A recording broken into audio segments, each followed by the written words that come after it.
Bonjour à toutes et à tous et bienvenue dans ce nouveau tutoriel Photoshop. Aujourd'hui sur un effet que j'ai déjà abordé dans quelques vidéos, mais qui va être un petit peu différent, parce qu'aujourd'hui on va venir s'intéresser aux effets de glitch. Alors les glitch, c'est tout un petit effet qui est très à la mode, surtout depuis qu'il y a du cyberpunk qui a commencé à se développer ces dernières années avec l'annonce du jeu du même nom. C'est un effet qui va donner un petit effet de bug sur vos photos. Il y a énormément de façons de faire du cyberpunk, de faire du glitch, et aujourd'hui je vous invite à en découvrir une qui va en plus jouer un petit peu sur l'aberration chromatique. Ce tutoriel est tiré d'une formation complète sur l'effet de glitch que j'avais réalisé il y a quelques mois maintenant, que je vous invite à retrouver en description, donc qui est disponible aussi sur tuto.com. Si jamais vous avez des questions, vous savez très bien, je pense, si vous êtes des habitués de la chaîne, si vous êtes nouveau, je vous le redis, qu'il y a deux possibilités. Les commentaires, sur lesquels je vais répondre en général en moins d'une heure, ou bien je vous donne rendez-vous sur le Discord, dont, encore une fois, le lien est dans la description. Si la vidéo vous a plu, un like, un partage, un abonnement, bref, vous connaissez la chanson, hein, tous les youtubeurs font ça maintenant, c'est ce qui permet à la chaîne de se développer. Donc pour qu'on continue à pouvoir produire du contenu, à pouvoir vous proposer des nouvelles vidéos, et bien je compte sur vous. Donc voilà pour la petite introduction, on passe maintenant à la suite de la vidéo. Attaquons maintenant notre deuxième effet de glitch. Tous les effets que l'on va voir à partir de maintenant, dans cette vidéo, mais aussi dans les deux suivantes, partiront du même principe que nous allons voir ici. Plus qu'un glitch, pour l'instant, je vais vous montrer donc le fonctionnement de celui-ci. Pour cela, je vais partir de cette photo en noir et blanc, et je vais venir la dupliquer 3 fois, à l'aide d'un CTRL-J. Je vais appeler celui du bas ici, rouge, vert et bleu. Je ne vais pour l'instant garder que le rouge. Et je vais double-cliquer sur mon calque. De cette façon, je vais ouvrir un élément, comme vous voyez ici, qui s'appelle les styles de calque. Et en fait, les styles de calque, vous allez pouvoir y retrouver, ici, dans Fusion avancée, les différentes couches de couleurs. Qui sont ici, donc, comme on est en RGB, rouge, vert et bleu. Et l'utilité qu'il va y avoir ici, ça va être la suivante. Je vais pouvoir, par exemple, ici, donc, désactiver les couches vertes et bleues, pour obtenir uniquement du rouge. Je clique sur OK. Et de cette façon, si maintenant je viens déplacer mon image, là vous voyez que j'utilise les flèches, je peux créer un effet qui va permettre de créer justement ici une composition qui va prendre les autres couleurs. Je vais cacher celle-ci. On peut faire également la même chose donc avec la couche verte. Je cache le rouge et le bleu. Et si maintenant je décale, vous voyez que je viens créer cet effet. Alors bien sûr, vous pouvez décaler l'image comme vous voulez. Ça permet de faire un effet déjà qui est très intéressant en termes de glitch. Déjà, on va utiliser plus généralement le vert, ça sera se rapprocher de celui que l'on connaît le plus régulièrement. On peut également venir faire l'effet avec le bleu. Là, je vais vous présenter bien sûr les possibilités. On va avoir le bleu, et ici, pareil, on peut venir faire un déplacement.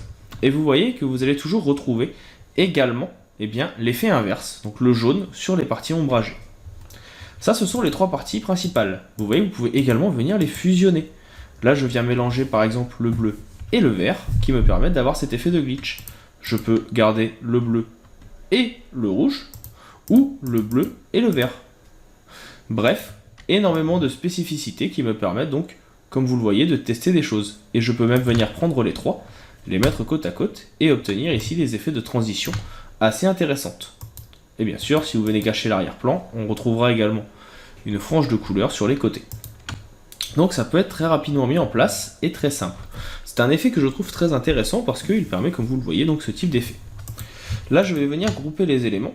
Je vais faire un CTRL-G et je vais les appeler couleurs primaires. Pourquoi couleurs primaires? Pour une simple raison, on va rendre ce calque invisible et on va recommencer ici 3 fois. Et on va l'appeler ici rouge plus bleu. Mais on va également avoir rouge plus vert ou vert plus bleu, qui sont donc les éléments que nous n'avions pas encore vus. Et ici, si je double-clique, je vais venir par exemple enlever uniquement le vert, qui va me donner un type de magenta. Sur celui-ci, on va venir enlever uniquement le bleu, qui va nous donner une couleur un peu plus foncée. Et ici, on va enlever uniquement le rouge, qui va nous donner un turquoise. Et on peut regarder les rendus. Donc là par exemple sur le vert bleu, je déplace, et vous voyez qu'on va avoir quelque chose qui se rapproche de la première couleur, mais où les couleurs vont être un petit peu plus présentes. On peut reprendre l'autre également, donc ici, on va décaler, et on se retrouve donc comme vous le voyez avec le bleu et le jaune de tout à l'heure. Et enfin, on peut retrouver également ici le rouge plus bleu qui va nous donner le fameux magenta et le fameux vert. Ici, ce sont des couleurs qui sont en fait à chaque fois complémentaires. Comment savoir quelles couleurs sont complémentaires? Plusieurs possibilités.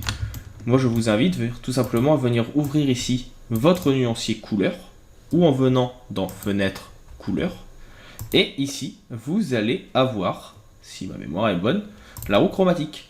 Et on retrouvera justement ces complémentaires. Vous voyez ici par exemple que, comme c'est le cas à cet endroit, le vert est en face du magenta, que le jaune est en face du bleu, et que le turquoise est en face du rouge. Et ça vous permet de retenir justement ces couleurs qui sont complémentaires beaucoup plus facilement, et de les voir ici en action. Donc voilà pour cette première petite astuce, ce premier effet de glitch que je trouve personnellement assez intéressant. On va regarder tout de suite, toujours dans cette vidéo, le rendu sur une vidéo, sur une photo qui serait en couleur, parce que là on est sur du noir et blanc. Et vous allez voir que l'effet fonctionne également. Donc on va par exemple passer sur une autre photo, comme celle-ci, qui a déjà plein de couleurs. Et comme vous l'avez vu, on n'a pas besoin d'en faire 6, on peut très bien juste en faire 3. Donc là je vais quand même faire avec les couleurs complémentaires. Je vous l'enregistre, comme ça vous aurez le fichier. Donc source, on va le mettre exercice 3. J'aime beaucoup celui-ci. Ce sera certainement d'ailleurs la couverture du tutoriel, je ne vous le cache pas. Et donc sur celui-ci, on revient dessus. Je vais faire un CTRL-J, une première fois, 2 fois, 3 fois, comme on l'a fait tout à l'heure. Et on va venir donc modifier déjà le texte, ça permet de le retrouver plus facilement. Donc rouge, vert, bleu. Et ici donc je rends invisible ceci, et regardons le rendu que l'on va avoir avec uniquement les calques.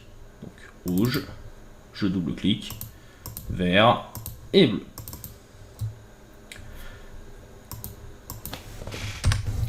On clique sur OK, et voyons maintenant le déplacement que l'on va avoir. Et donc si je déplace ici uniquement le rouge, vous voyez que malgré tout, je vais avoir ce petit effet fantomatique de la couche rouge qui va apparaître et qui va pouvoir être mis en place sur notre couche et sur notre élément ici de... ça y est, je perds le nom de glitch. Regardons le vert, et après je vous montrerai une autre possibilité. Ici on va avoir l'effet qui se met en place également, qui peut être intéressant. Et enfin on va l'avoir sur le bleu, ici, qui est un petit peu plus léger à cause des couleurs. Mais vous voyez que ça peut, encore une fois, être mis en place et ajouter de la texture à notre composition. Autre élément qui peut être important, là par exemple je vais reprendre le rouge. Si on veut accentuer l'effet, ce que vous pouvez faire, c'est venir faire un CTRL T, comme Thierry, qui permet de faire une transformation manuelle. Et en venant faire un clic droit, vous allez avoir ici déformation. Et de cette façon, vous allez pouvoir venir déformer votre photo, votre composition, pour venir modifier l'effet de glitch, ou en tout cas de double exposition qui apparaît, très simplement. Vous voyez, je le fais une première fois ici, je vais le faire une deuxième fois ici, et ça permet donc de fusionner les éléments et de créer notre effet glitché assez intéressamment et assez rapidement. Et bien sûr, alors hop, je suis pas sur le bon, c'est celui-ci que je voulais, CTRL T, déformation. On peut venir donc essayer des petites choses. Et ce qui peut être intéressant aussi, ça serait pourquoi pas de sélectionner mes éléments, faire un clic droit, créer un objet dynamique, comme on l'a déjà vu. De cette façon, tous mes éléments ici sont un petit peu glitchés. Venir faire un filtre, et pourquoi pas utiliser l'élément que l'on a déjà vu un petit peu plus tôt dans la vidéo précédente, qui se trouve dans déformation et onde. Et pourquoi pas accentuer les deux, utiliser les deux pour venir créer justement un effet d'ondulation que j'ajouterai à mon effet de glitch, qui permettrait tout simplement de créer cet effet. Pour avoir quelque chose d'un petit peu plus intéressant, on peut pourquoi pas également le fusionner avec un rendu, et ici avec un nuage. Cela permettra donc de créer, et je vous le montre tout de suite sur votre élément, à l'aide d'un petit CTRL-clic, une fusion de certains éléments, et en faisant un petit clic avec Alt, vous voyez le rendu, en fait ça va venir ajouter des effets de nuage sur votre masque de fusion. Et ici, la petite onde qui est créée, on peut également venir baisser un petit peu l'effet, ou voir le rendu que cela peut avoir avec d'autres modes. Comme on l'avait dit tout à l'heure, ça permet donc peut-être de mettre en avant certains éléments de glitch qui peuvent être intéressants. Donc là par exemple, vous voyez que ça va permettre de faire ressortir les effets sur les lunettes de notre personnage avec l'éclaircie. Et on peut aussi venir jouer donc sur l'opacité de l'effet pour fusionner le tout. Donc personnellement, c'est un rendu que je trouve aussi assez intéressant et que l'on peut utiliser. Je vais faire un CTRL S pour l'enregistrer également. Vous l'aurez, ce sera l'exercice numéro 4 de la composition. Et on va maintenant passer à l'exercice suivant, qui sera donc l'avant-dernier atelier certainement de ce tutoriel, parce qu'il faut que toutes les bonnes choses aient une fin. Vous aurez compris, je pense, l'intégralité des options de glitch dans Photoshop. On va donc attaquer cette vidéo tout de suite.